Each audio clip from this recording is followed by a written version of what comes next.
Hi, I'm Dave Keene, and I graduated from Pepperdine in 1992, and I was part of the sixth pledge class of Lambda Omega Sigma. And I'm Orion Keene. I just graduated this last year in 2020, and I was a part of the 34th pledge class. I remember as a kid hearing all these stories about what the Lambdas used to do and kind of my dad's college experience a little bit with this group.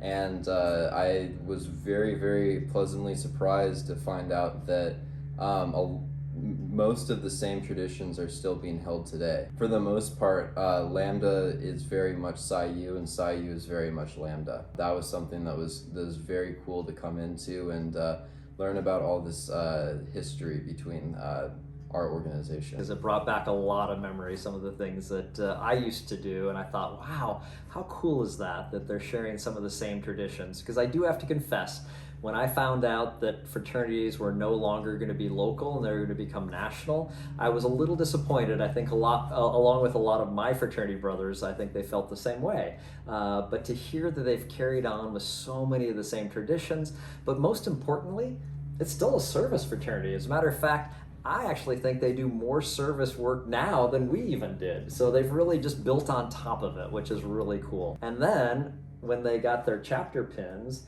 it's actually a Lambda chapter pin, just like the ones that we used to have. And so it really did tell me that they were keeping the traditions and if anything else, like I said, just building on top of what we already had. So that made it really special. You can see that there's really not too much that's changed. And really what we want to do is be able to form a tighter connection between the Lambdas and the PsiUs and really just show everyone that not much has changed. I'm really excited to see what comes forth in the future. There's going to be some really cool stuff in terms of alumni involvement and also active involvement.